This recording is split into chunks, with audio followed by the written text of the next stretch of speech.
Hello, welcome to Asha Arya's kitchen vlogs. ನಾನಿವತ್ತು ರವಾ ಮಸಾಲ ರೊಟ್ಟಿನ ಮಾಡ್ತಾ ಇದ್ದೀನಿ. ಇದು ತುಂಬ ಈಸಿ ಮತ್ತು ತುಂಬ ಹೆಲ್ತಿ ಕೂಡ.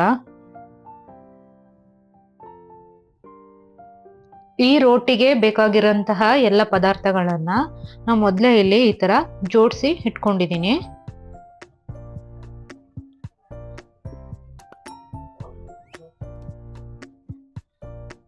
ಮೊದಲಿಗೆ 3 ಬಟ್ಲು ಚಿರೋಟಿ ರವಾನ ತಗೋತಾ ಇದ್ದೀನಿ.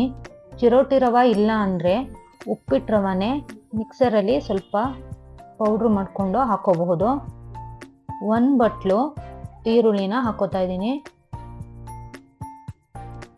ಈರುಳ್ಳಿನ ಈ ಥರ ಚಿಕ್ಕದಾಗಿ ಕಟ್ ಮಾಡ್ಕೊಂಡಿದ್ದೀನಿ. ನೆಕ್ಸ್ಟು ಕೊತ್ತಂಬರಿ ಸೊಪ್ಪು ಅರ್ಧ ಬಟ್ಲು, ಕ್ಯಾರೆಟು 1 ಬಟ್ಲು ಅಥವಾ ಅರ್ಧ ಬಟ್ಲು ಹಾಕೋಬೋದು, ಮೆಂತ್ಯ ಸೊಪ್ಪು 1 ಬಟ್ಲು, ತೆಂಗಿನಕಾಯಿ ಚಿಕ್ಕದಾಗಿ ಕಟ್ ಮಾಡ್ಕೊಂಡಿರೋಂಥದ್ದು ಅರ್ಧ ಬಟ್ಲು, ಸೊಪ್ಸಿಗೆ ಸೊಪ್ಪು ಅರ್ಧ ಬಟ್ಲು,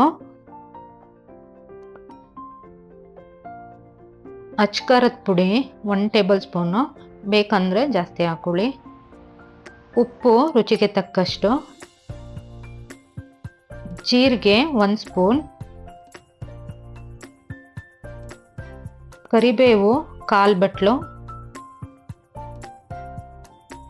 ಎಲ್ಲ ಪದಾರ್ಥಗಳನ್ನ ಈ ಥರ ಮಿಕ್ಸ್ ಮಾಡ್ಕೋಬೇಕು. ನಾನು ಇದಕ್ಕೆ ಹಸಿರು ಮೆಣಸಿನ್ಕಾಯಿನ ಹಾಕಿಲ್ಲ. ಹಸಿರು ಮೆಣಸಿನ್ಕಾಯಿ ಹಾಕಿದರೆ ಮಕ್ಕಳಿಗೇನಾದರೂ ರೊಟ್ಟಿ ಮಾಡಿಕೊಟ್ರೆ ತಿನ್ನಬೇಕಾದ್ರೆ ಬಾಯಿಗೆ ಸಿಗುತ್ತೆ. ಆದರೆ ನಾನಿಲ್ಲಿ ಅಚ್ಕಾರದ ಪುಡಿನ ಹಾಕ್ಕೊಂಡಿದ್ದೀನಿ. ನಿಮಗೆ ಬೇಕಂದರೆ ಹಸಿರು ಮೆಣಸಿನ್ಕಾಯಿನ ಹಾಕ್ಕೋಬೋದು. ಮಿಕ್ಸ್ ಆದಮೇಲೆ ಒಂದು ಪ್ಯಾನ್ನ ಬಿಸಿಗಿಟ್ಟು ಅದಕ್ಕೆ 2 ಟೇಬಲ್ ಸ್ಪೂನ್ ಆಯಿಲ್ ಹಾಕಿದ್ದೀನಿ. ನೆಕ್ಸ್ಟ್ ಇದು ಅರ್ಧ ಸ್ಪೂನ್ ಸಾಸಿವೆ ಹಾಕ್ಕೊಂಡು ಸಾಸಿವೆ ಚಟಪಟ ಅಂದಮೇಲೆ ಈ ಎಣ್ಣೆನ ಮಿಕ್ಸ್ ಮಾಡಿರೋಂತಹ ರವಾ ಮಸಾಲೆಗೆ ಹಾಕ್ಕೊಂಡು ಮೊದಲಿಗೆ ಸ್ಪೂನಲ್ಲಿ ಈ ಥರ ಮಿಕ್ಸ್ ಮಾಡ್ಕೋಬೇಕು.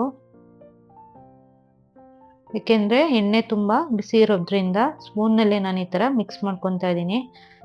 ಇದೊಂದು ಸ್ವಲ್ಪ ತಣ್ಣಗಾದ್ಮೇಲೆ ಕೈಲಿ ರೊಟ್ಟಿ ನಾರ್ಮಲಾಗಿ ಮನೇಲಿ ರೊಟ್ಟಿ ಮಾಡ್ತೀವಲ್ಲ ಆ ಹದಕ್ಕೆ ನೀಟಾಗಿ ಮಿಕ್ಸ್ ಮಾಡ್ಕೋಬೇಕು.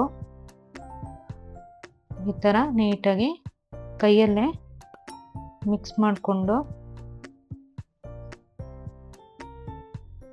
ರೊಟ್ಟಿ ಹದಕ್ಕೆ ಕಲಿಸ್ಕೋಬೇಕು. ಬೇಕಂದರೆ ನೀರನ್ನ ಹಾಕೋಬೋದು. ಸ್ವಲ್ಪನೇ ನೀರು ಹಾಕ್ಕೊಂಡು ಈ ಥರ ಕಲಿಸ್ಕೊಂಡು ನೆಕ್ಸ್ಟು ಪ್ಯಾನ್ನ ಬಿಸಿಗಿಟ್ಕೊಂಡು ಅದಕ್ಕೆ ಈ ಥರ ರೊಟ್ಟಿನ ತಟ್ಟಬೇಕು. ನಿಧಾನಕ್ಕೆ ರೊಟ್ಟಿನ ಈ ಥರ ಸ್ಪ್ರೆಡ್ ಮಾಡ್ಕೋಬೇಕು. ಸ್ವಲ್ಪ ಬೆಂದ ಮೇಲೆ ಆಯಿಲ್ ಹಾಕೋತಿದ್ದೀನಿ ಮೇಲ್ಗಡೆ. ಇದು ಒಂದು ಸೈಡ್ ಬೆಂದ ಮೇಲೆ ಇನ್ನೊಂದು ಸೈಡು ಬೇಯಿಸ್ಬೇಕು. ಈ ಥರ 2 ಕಡೆ ನೀಟಾಗಿ ಬೇಯಿಸ್ಬೇಕು.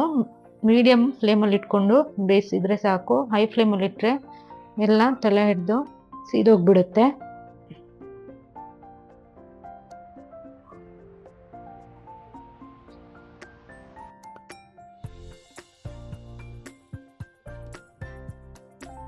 ನೀವು ಮನೇಲಿ ಒಂದ್ಸತಿ ಮಾಡಿ ನೋಡಿ ಹೇಗಿದೆ ಅಂತ ಕಮೆಂಟ್ ಮಾಡಿ.